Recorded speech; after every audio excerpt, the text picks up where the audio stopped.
Hello, everybody. You are tuned in to The Daily Wager, which is a daily special under the Intelligent Thoughts podcast banner, brought forth to you by yours truly, Dustin Coyle. Basically, some random dude who has somehow decided to start doing this. You're welcome, and thank you, and let's enjoy our time together. With no further ado, let's start the show. I feel like we should have some sort of a theme song there. I actually think I have figured out a chorus for my theme song, so we'll see how this goes. Maybe, here in the near future, I might have a theme song for this fucking show. It'd be pretty funny. Anyway, so how about last night? Not bad, super easy. Nothing special there, though. That was as traditional of a two-way, three-way money bet, parlay, money line shit that you can get put together. I don't even know. Came up a few units or whatever. Fucking taking the, I don't have the numbers right in front of me, but what, Cleveland and San Antonio money lines, like a 660 and a 4 something or whatever, and, getting that. Obviously parlaying the other two against them, so that obviously the most money I would make would be if the favorites win. But yesterday we parlayed it to where if one of the underdogs wins, we get maybe, half or whatever money, or 2/3 of our money back that we lost on the over bet. And whereas the spread from the over bet is much different, or the favorite bet's much different, and it obviously kind of works out a little bit, especially considering they're favorites. Enough with the analytics and all that jazz, though. We're going to pull some shit like that again. Today we have 3 games, though. And we could either do 2 games or we could do 3 games. I did 3 game parlays here. Let's read off what's going on first and foremost. We'll read the spreads of all 3 games. I'll tell you who I like, and then I will tell you. I've already done my wagering for the day, and I'll tell you basically what I thought was a good idea here. So for the first game in the NBA tonight, of course NBA we're talking here, is the shut the fuck up, god damn it, sorry, is the Milwaukee Bucks at the Toronto Raptors. We all remember what I said. Game 1, I expected the Raptors to win. I didn't think the Bucks had enough firepower. They played in fucking incredible. Raptors have lost, what is it? They're 1-11 in game 1s in playoff history. 1-11 in game 1s. A lot of those, they were favored. The Raptors are 0-9 in opening games of first-round playoff series as well, so that's ridiculous. Never won a first-round playoff game 1, Toronto. Obviously, DeRozan and Lowry have to play better. I think they only scored, 32 points in the second half of game 1. Clearly not going to be enough. That's why they only scored like 70 or 80 or whatever the fuck the number was. Let's see. Milwaukee's a very good defensive team. They're coached by a really, really smart Jason Kidd. And so that could be they're also big, comparably to Toronto. I mean, Ibaka and Tucker really aren't big, even though they're sort of like your physical enforcers. But, Valanciunas is huge, but you're not really a big team. Patterson, Carroll, not necessarily big players. And then obviously, DeRozan and Lowry are, pretty average size for their position as well. Giannis had 28 Saturday. Had 9 baskets in the paint. That has to change. Had some incredible dunks. Definitely has to change. Ibaka needs to step it up. What's this, man? 19 points and 14 rebounds. Yeah, that was good. But, he needs to step up more defensively. Blah, blah, blah. I think that I expect Toronto to win the game. I pretty much see it as the same game as I saw before. They have, the Bucks really don't know that they're supposed to suck. They really can't figure out that they're not supposed to be a good team. I like Toronto here. Let's go ahead and take a look at the liggity lines, though. Toronto is going to be what are we looking at? 8.5 point favorite again. It's like the exact same line pretty much as it was the other day. Minus 365, plus 305 for the Bucks. pretty much the exact same line. I think the Bucks might have been a 310 before, but I mean it's virtually the same exact thing. I like the Raptors, but you know what I mean. I like the Bucks' chances as well. I thought that line probably would go down for Game 2 after seeing what the Bucks were able to do in Game 1. Obviously not the case. I do like the Raptors, but let's wait on it a second, and we can talk about my parlay picks.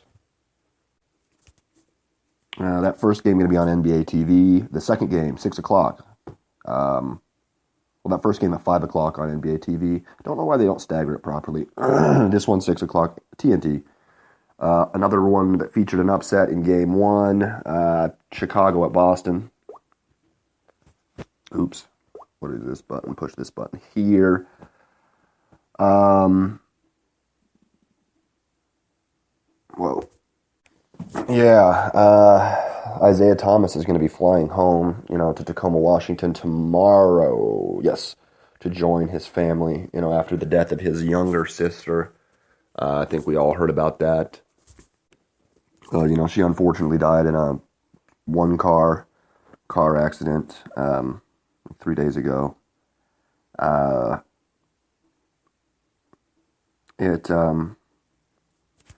I guess she may have fallen asleep at the wheel, it says. Seriously unfortunate. I feel, horrible for the whole family. Obviously, any condolences that I have to give go out to them. Not that it really matters coming from me, or from, I'm not sure what you can do about it in a situation like this, but, so there, I guess, will be a heavy tone over tonight's game, is kind of what I'm saying here. Thomas was super emotional in Game 1. They lost 106-102.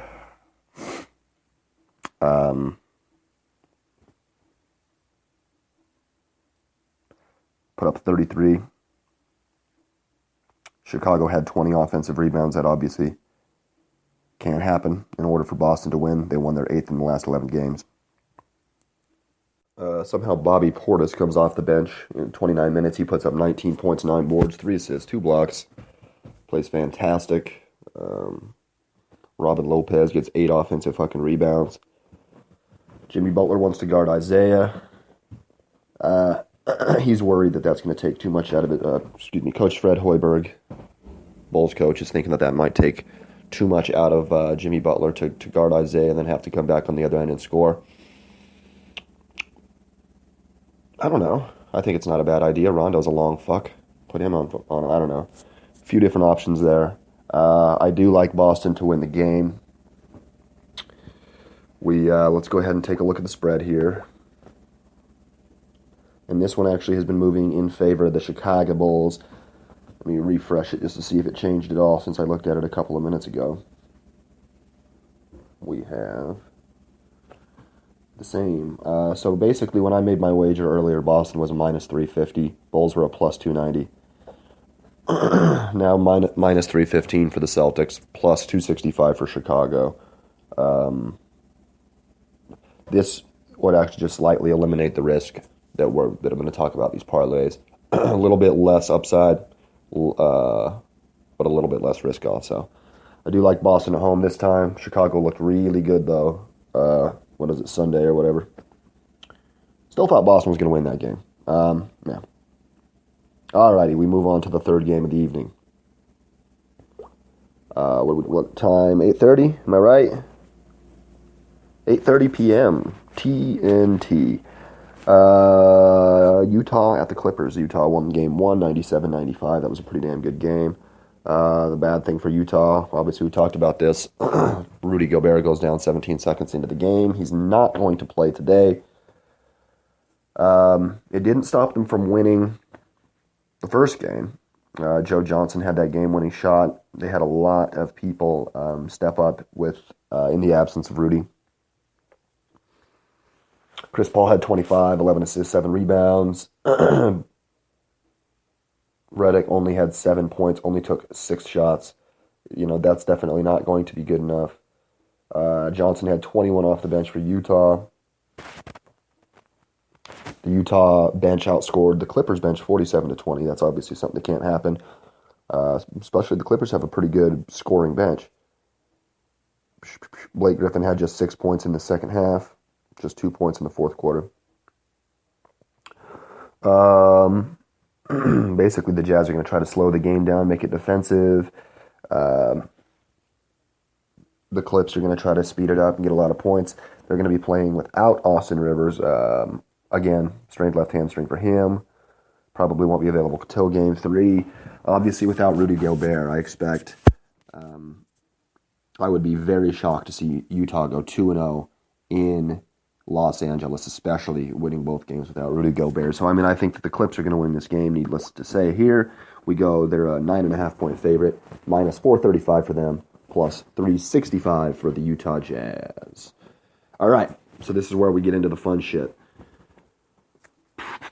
Basically, you can only really do a couple of things here, but parlay the favorites together. Let's start with that. We parlay the Raptors 365. The Celtics, I had them at 350. They're at 315 now, so you'll get a little bit of better return here. And then the Clippers at minus 435.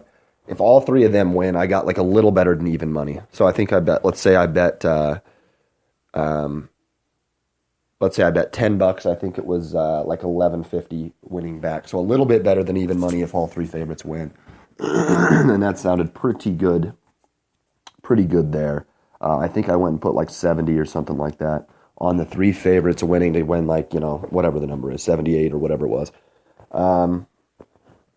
So that's step one. Basically, in order to make this a profitable thing, you have to decide. Well, you don't have to, but I have chosen to decide that I don't think the Jazz, out of the three underdogs, the Jazz have the least likely opportunity to win the game. So my next move is to parlay the Clippers, the Celtics, and the Bucks money line. And that one, I think, was a like 5.5 to 1 payback. So I bet 10, and it's like $55 if that happens, which is pretty damn good. Obviously, you see where I'm going with this. We take the other version for the second, and when I got it at plus 290 for the Bulls, so I'm going to use that. I parlay the Clippers, minus 435, the Raptors, minus 365, the two favorites, and then on the other one, I bring the other underdog that I think has a good shot at winning, the Bulls, on the plus 290. Parlay those together, and that was also about a 5.5 to 1. So I put 10 on that to win 55. Basically, my thought process being if either one of those underdogs win, I basically only lose like $15. I basically lose like a little over, not a ton of money because of the massive payback on the back end. Well, actually, I wouldn't. Actually, I would end up losing like $35 because of these other two parlays. But overall, you minimize that risk pretty heavily, and you get a little bit of a max out of it too. And I'll show you how. What else did I do? I parlayed. My final parlay here was I think this is the one you want to pay off. We'll say that. Take the Clippers, minus 435. We take the Bulls plus 290, and we take the Bucks plus 305. And it was somewhere around an 18 to 1 payout. So I bet $10 on that, and if the Bucks win again game 2, and the Bulls win again game 2, and the Clippers win game 2, then I win 180. And that obviously in that situation pays for, it's like a plus 75 or plus, what is that? Let's see, we go 70. Be a plus 80, $80 more, which would be almost almost a 200% or 100% return on your investment, which would be pretty fantastic there as well. So clearly, I guess I'm rooting for Boston tonight. I can't root against fucking Isaiah tonight, and so honestly, so what would be the safest money is obviously if the Clippers, Celtics, and Raptors win. I win $78, but then I have to pay $30 for my 3 parlays that I wanted. So I end up betting 70 and getting, $48? It's not too bad, though, and considering I get that risk back and considering those are all favorite bets and things like that. That's where I went today. I think you guys should consider it. If not, maybe just look at the Clippers minus 435. A single bet on that, I think that's a pretty likely victory to make. These other ones, I think they're a little bit high. I'm actually happy to see the Celtics one go down. I thought that should be in the 200s somewhere, the minus 200s. So I actually think we could see it go down further later in the day. But if you want like a single bet, maybe take the Los Angeles Clippers there. Or if you like, maybe do that second parlay the Bucks, the